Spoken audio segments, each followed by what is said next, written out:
Ready? Good morning. We are live. Go for it. Good morning. My name is John Payne, and I'm the chairman of the Draft Permitted Plan 2018 Tribunal, appointed by the minister responsible for planning. Along with me today is Quinell Francis as the panel member. Can you speak, Quinell, so we can hear you? Good morning, everybody. Okay. And Jennifer Howard also. Good morning, everyone. Those two members of the panel are virtual, and these meetings are being held due to the current world health pandemic, and we are using Cisco WebEx, and we are also open to the public using YouTube. However, present physically are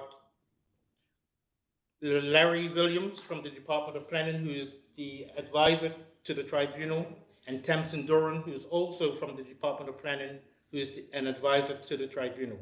Also present is Mandy Shaler, who is our technical advisor regarding IT. Today we have with us Jack Ward. You can, when you speak, you can take off. Okay. Jack Ward. Who will be dealing with the 5 cases before us today. And representing the Department of Planning, we have Matthew Trott. Okay. All the material that will be presented today have already been circulated and is seen by all of the members. And therefore, the only request that we have is that when you're speaking, can you speak loudly so that the mics can pick you up? There has been some challenge with using YouTube. Some persons have had some difficulty hearing. So can you speak into the mics, please? And ensure that you speak clearly. Okay, that having been said, we now move to item 1 on the agenda, which is FWD 007-18, and it's an objection by Mr. Ward to the electronic submission process. Mr. Ward, you have 5 minutes. Very good. Thank you. I probably won't need 5 minutes. Basically, I have filed this objection because I was having great difficulty attempting to access the department's information system, and more specifically, the process of lodging objections. At the time that I lodged this objection, I didn't know, but I learned later that this was an untested system that had gone live at the same time as this process began. I was also advised that the department had limited bandwidth at that time, so this was an untested system with limited bandwidth that caused problems for people to try to lodge objections. The system was regularly unavailable, and that was part of the problem, and hence we were limited in the ability to submit objections. Believe that was an issue that was encountered by others. Others have told me that, and it probably led to far fewer objections being lodged than had the system been fully operable. The department's rebuttal was largely dismissive, pointed out that they are going into the first phase of a digital system, and that this new system was launched in December to coincide with the publication of the draft Bermuda Plan. I discussed with people, including the acting director, Chris Pulley. He said that this wasn't planning's fault. This was an issue that was laid on them for budgetary issues and the like. The department's submission notes that for members of the public who are not computer literate, they had options to use an interactive PDF and to complete online an email to the department. There were also apparently technical officers who were available to assist but it's unclear how the public would have known of that particular system. The department notes in their response that the majority of objections were received through that system, which its inference is that the system was working, but you don't know how many you would have gotten had the system been properly tested and rigorous. The department's response states that they had an extremely comprehensive public consultation process after the publication of the Bermuda Plan, using a variety of methods. Well, and I know that that did, in fact, occur as I was a participant in one such, but honestly, that was, the plan was in place, and it wasn't an interactive, if you will, or consultative process, because at that point in time, the plan was in effect, and it was more, this outreach was, certainly to my perspective, much more of a situation of explaining what the plan is, rather than soliciting feedback. I understand, of course, that this objection cannot lead to resolution of what has happened. And my reason for bringing this forward is simply in the hope that this tribunal will make recommendations that similar incidences do not occur, where untested systems are put in place as a primary vehicle for the public to interface and to respond to a plan without having been tested, without having appropriate bandwidth to make it fully operational. And that's really all I want to say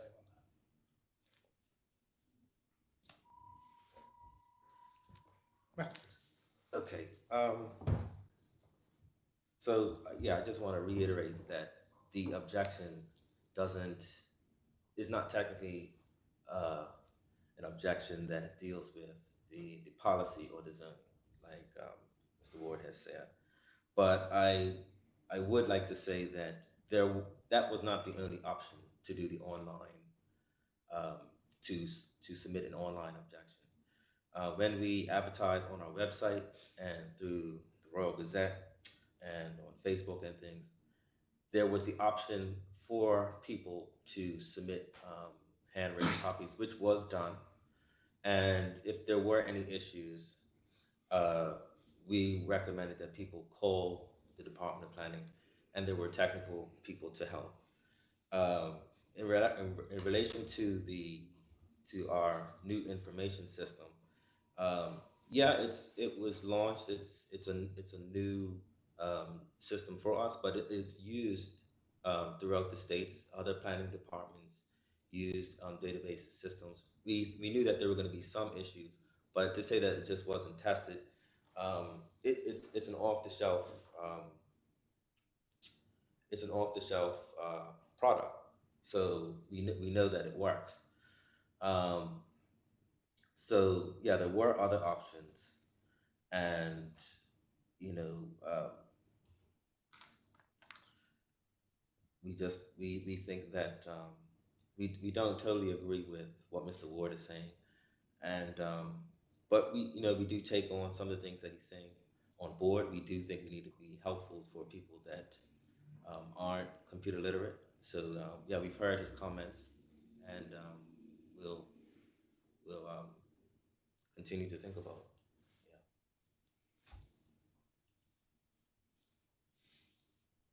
Any panel members have any questions? No, I don't, Mr. Chair. No, I don't. Okay, thanks. Going forward, Mr. Ward, everything is going to be electronic. In the next 5 years, what would you suggest? It may not be this tribunal, maybe some other thing. What would you suggest they do? Given my age, I understand some of your challenges. So. Well, I am actually fairly computer literate.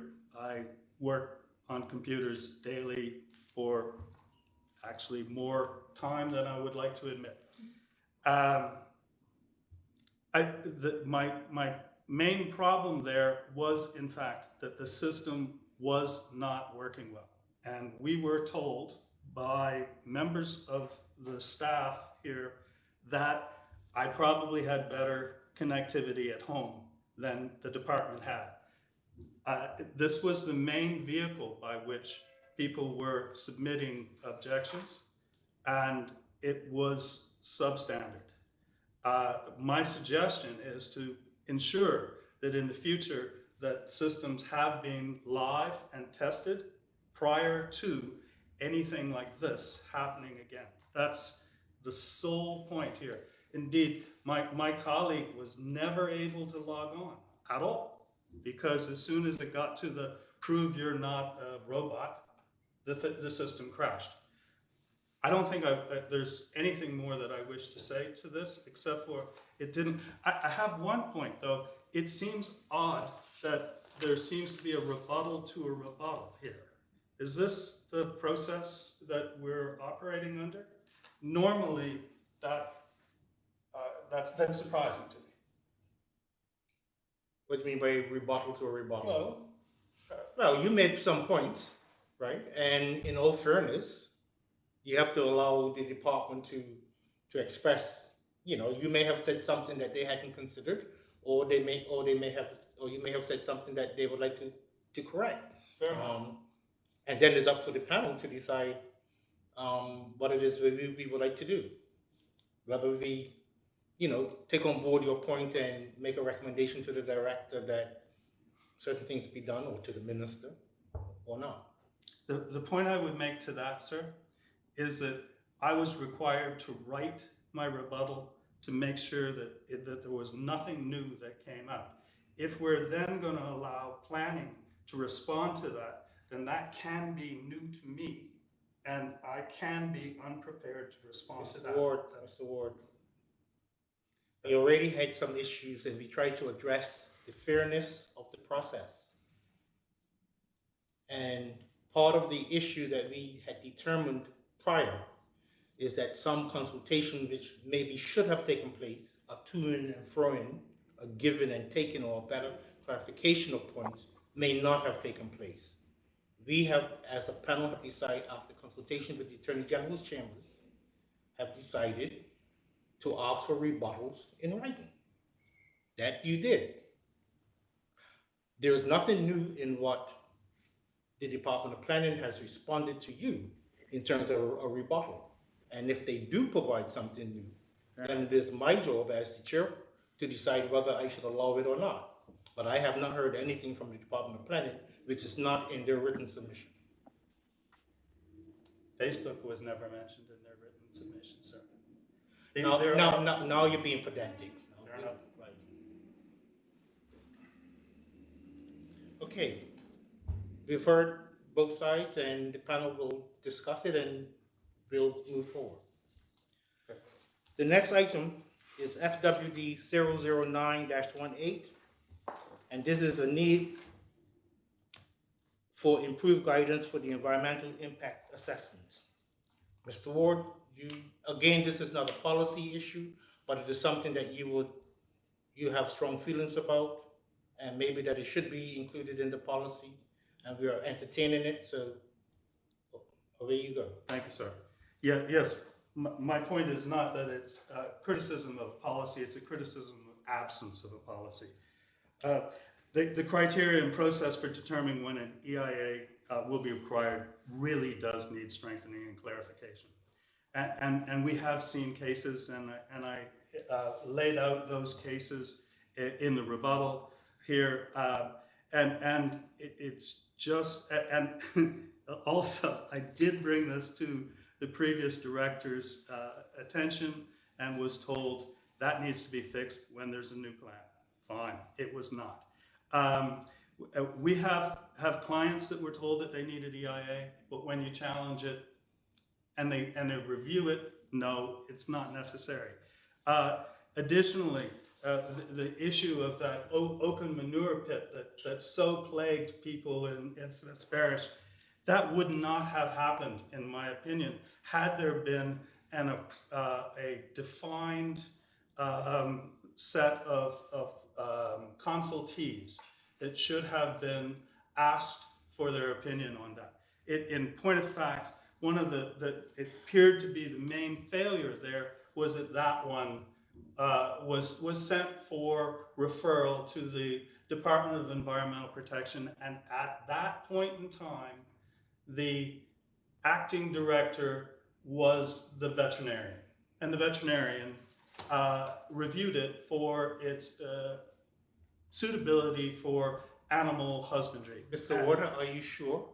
You're making a statement which, can you verify that the acting director who is responsible for a department, whether his qualifications is that of a vet or not, only looked at it in terms of husbandry, animal husbandry? I did review the file, sir. I had been hired by some people who were concerned over this whole incident, and I did review the file carefully.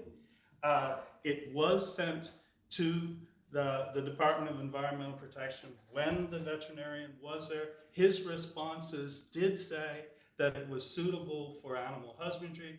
I have also spoken to the section of pollution control section at the Department of Environment and Natural Resources.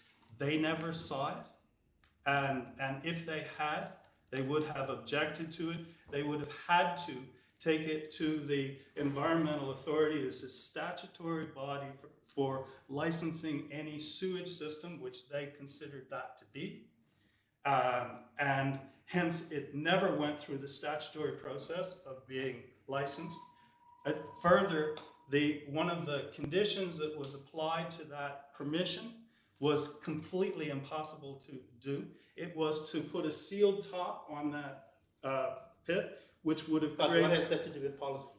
You're talking about a specific case. Yes. What has...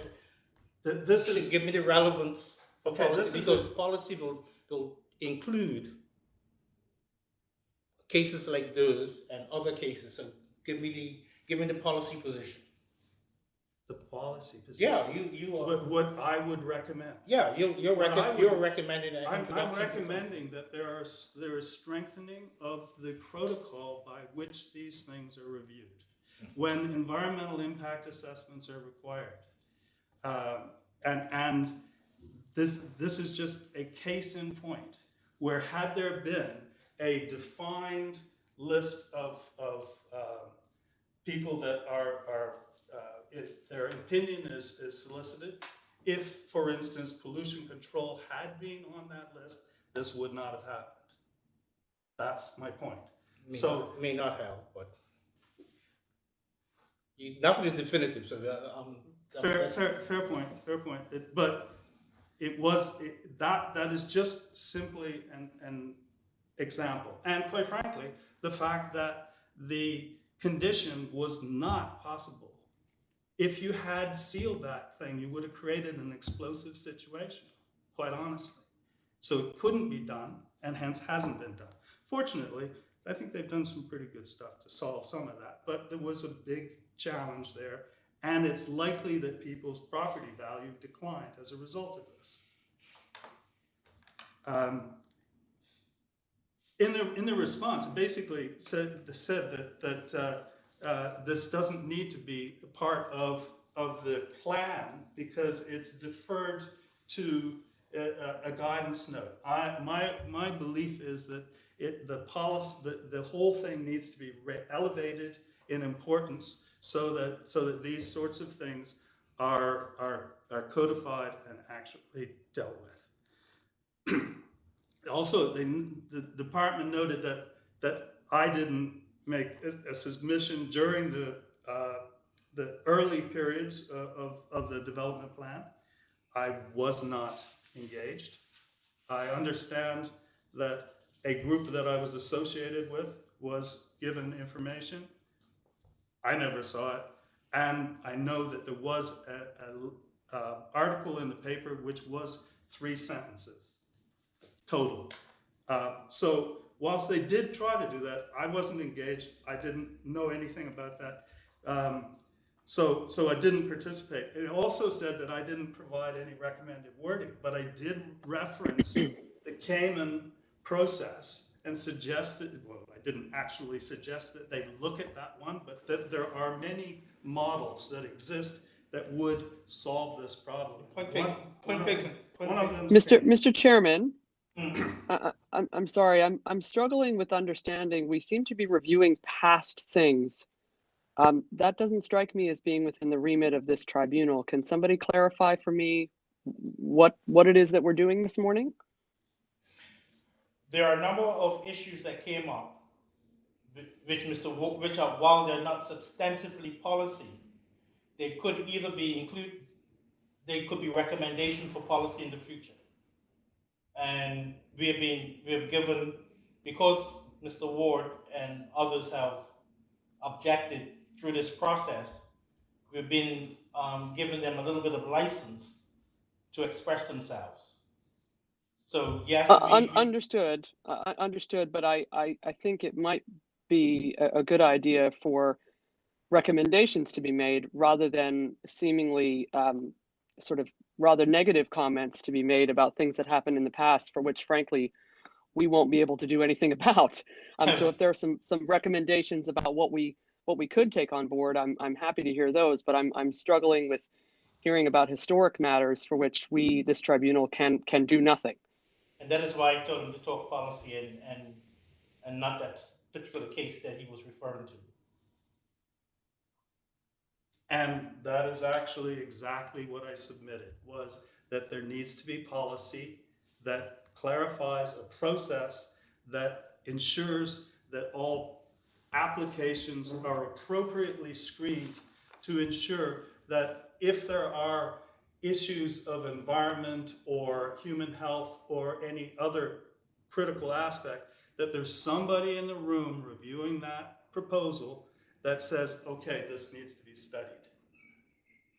That is actually the policy recommendation, and I said that the process for determining when an EIA is required needs to be strengthened. And that's the reason for giving examples as to why it's necessary. Mr. Ward, you clearly have put a lot of work into this. You did a fair amount of research, the Cayman model amongst it. Have you consulted with some of your other colleagues about what you were proposing? Actually, during the development of this plan and parallel to it, I reached out to a suite of agents, architects, engineers, and the like. Quinnell will remember having been engaged as one of them, with a list of issues that I thought that this plan should actually address, and seeking their support and involvement in doing just that, in putting to planning a suite of proposals to enhance the whole process. I had almost zero uptake from anyone in that regard, but I did do that, yes. Is it because zero uptake, you can't speak for the others, but do you believe it's because they did not support you, or that they were just for whatever reason didn't respond to you? I think part of the reason is that this is all gratuitous. I do this work for absolutely zero compensation. And my colleagues, if they joined me in this, would have done the exact same. There was no motivator unless there was first belief that the department would take these things seriously, and you know, a belief that they're helping the community and going forward. Okay, That's why I did it. thanks.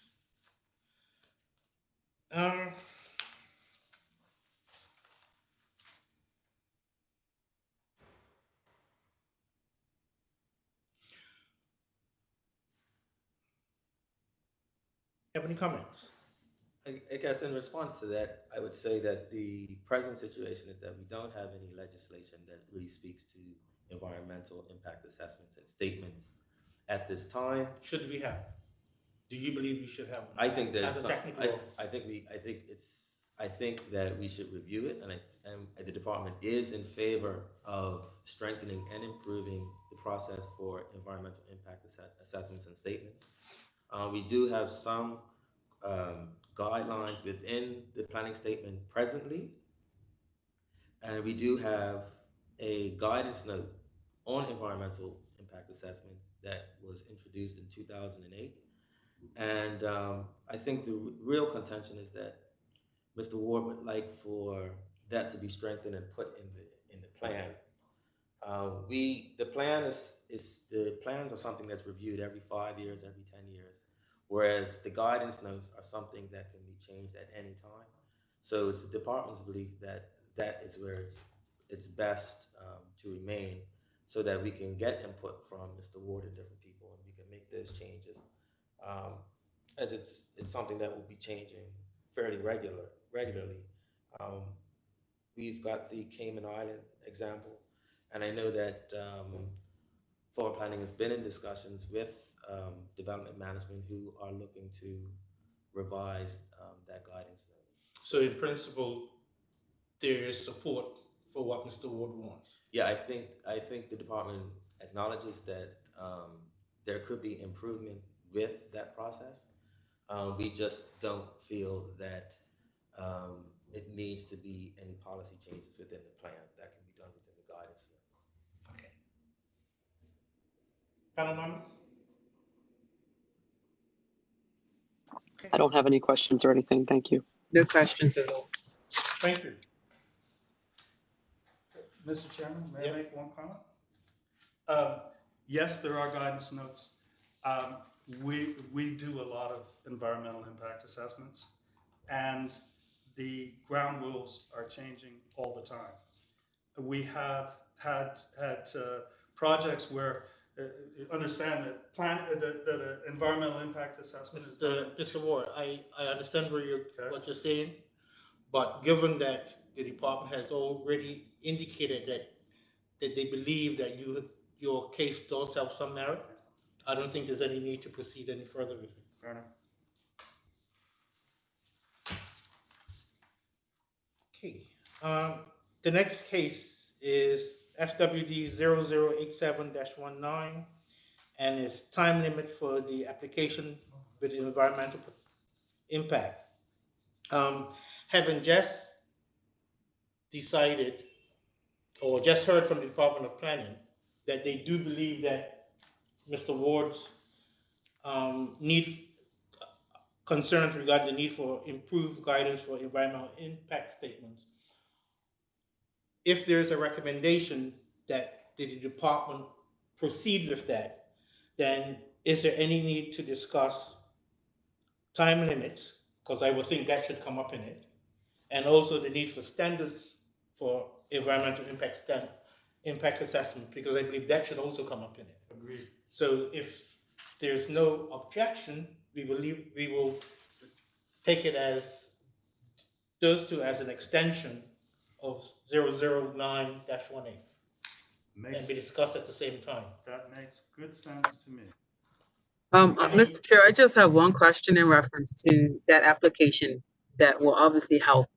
Mr. Ward, when you submit your EIA, does it usually come with a time frame, or with if changes change, if the environment changes? Because if the Department of Planning requires a 2-year span for you to start doing that work, does your EIA cover that 2-year period? Because it should, I'm just trying to figure out with your time span, because then there would be a need for the Department of Planning to consider whether or not your EIA is at least sufficient for a 2-year period.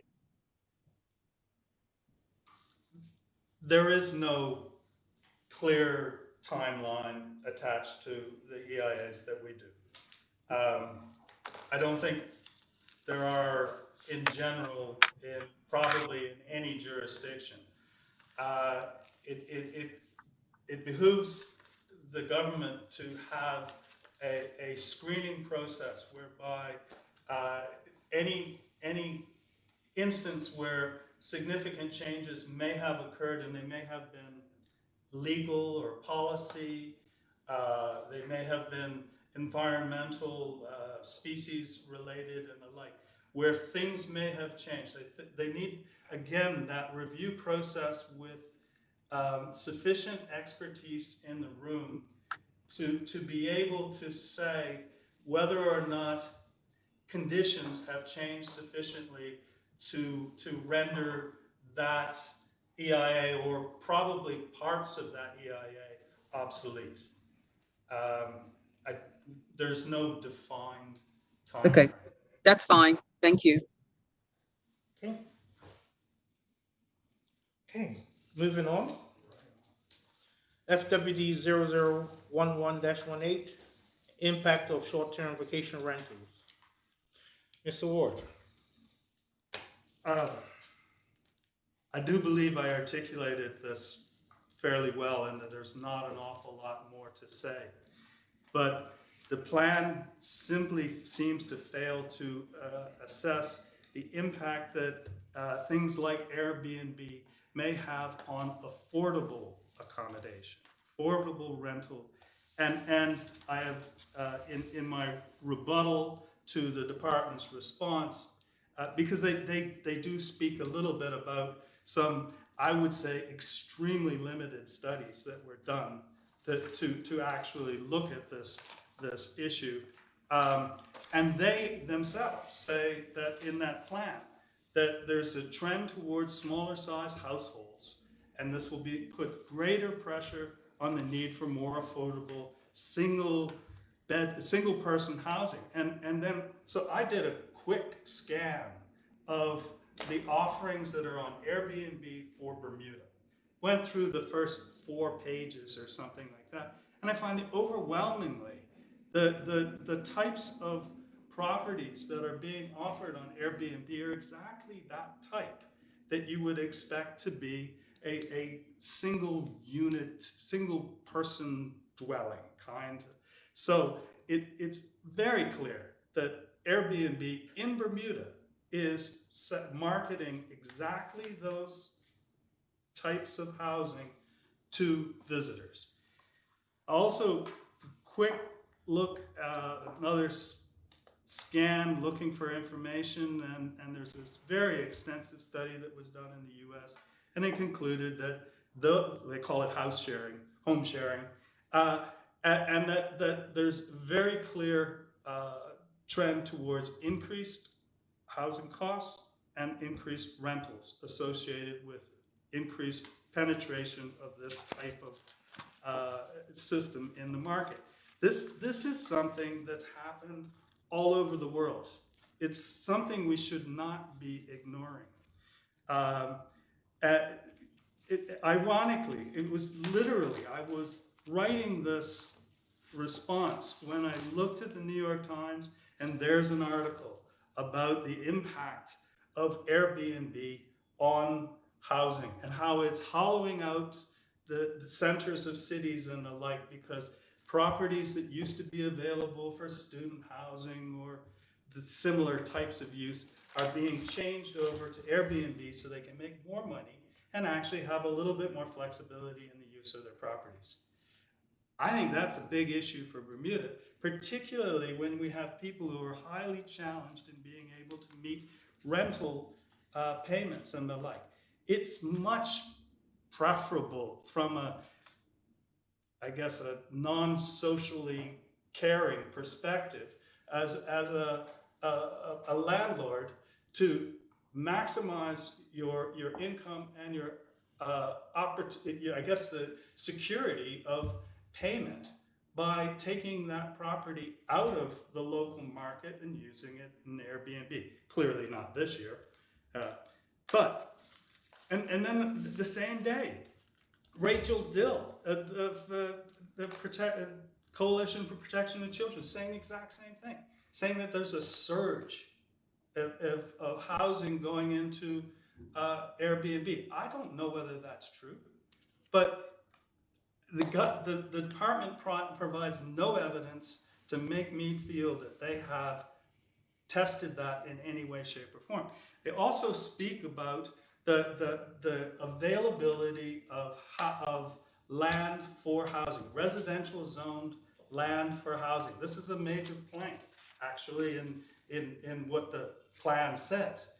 But they don't look at the fact that you have land zoned for residential does not mean that it's available for development for residential, because it belongs in large part to private owners, and those people are not necessarily motivated to develop it in a timeline that matches the community's need, or in a fashion that is designed to meet the needs of affordable housing.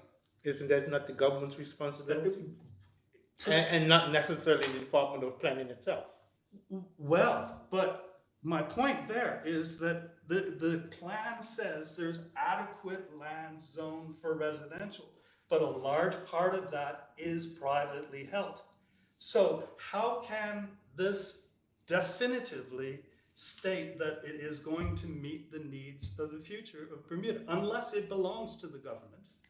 The government could do that, yes, but not with private land. Okay. So the whole premise, I think, is it's a house of cards. Okay. Any comments, ladies? No, I'm good, thank you. No, I'm okay, thanks. Okay. Okay, so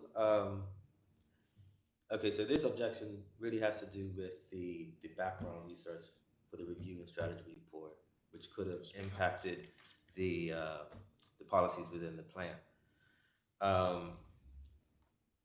So the department is in favor of getting more data on the rental value properties. We used what we could retrieve from the tourism authority, and they had statistics on it, and we did put that within the report. So this is something that the department is in agreement with you that this is something that we should look into, and we should try to see how it's going to impact us down the line.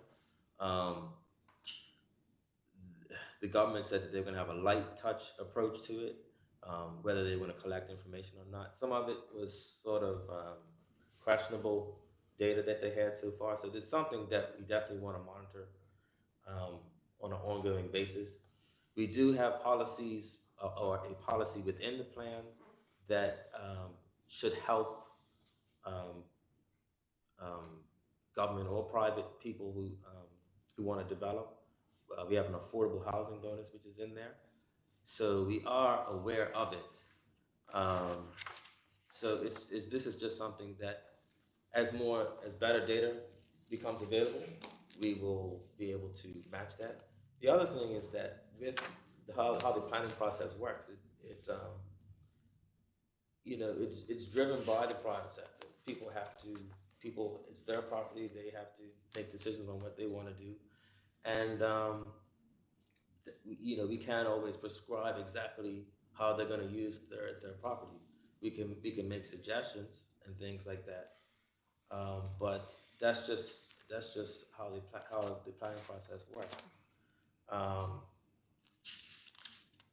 So yeah, we agree with that. We need to look at it further, and we'll just continue to do so. Can I this is exactly the type. First, if I may speak to the review and strategy report that's there, it has no background. You can't go to it and say, okay, I want to see the studies that underpin this. I've sought them. There's no way of getting them because, quite frankly, I don't think they exist with any depth. But didn't the department just indicate that the information they have is limited? Yes, and I guess my point is that And to my perspective, the entity that should be undertaking the studies that define what is affordable housing in Bermuda, what is the need, what are people's aspirations for housing, those kinds of things are forward planning's job, I believe. I don't know of any other entity that would undertake that. And it's clearly information that's absolutely needed in order to develop a development plan. I would suggest that this whole process needs to be changed quite significantly. And I do believe, and you pointed I think you're going a little bit outside your bounds about the process being changed. This is not the forum for that. If you believe the process should be changed, then you need to take it up with the appropriate authority, which I believe is the minister. well, my hope would be that this tribunal could hear that and actually make the recommendations. My hope is that as a private citizen who have a particular position and view, that you raise it with the appropriate authorities. We may agree with you, Okay? and we may do that in our report, but I don't think the onus should be on this tribunal to initiate it. I think it's something that it's something that members of the community should also pursue. Fair enough. Fair enough. But I do, it's intrinsically flawed, I believe. The process, and it's specifically the process of the development plan development, where there needs to be a higher degree of consultation way up front, a higher degree of study way up front, and that this whole concept of having an operational plan that is draft for now 2 years is not sound. What if I convince the tribunal that some major aspect of policy is... I'm giving you some latitude. Yes, but that some major policy is flawed. How then do we peel that back when all the applications that have been submitted over the 2 years intervening have been judged by those policies, which have not yet been vetted or approved by this tribunal? How can we fix those issues? You can't. So once this thing becomes operative, it's a real challenge to the process.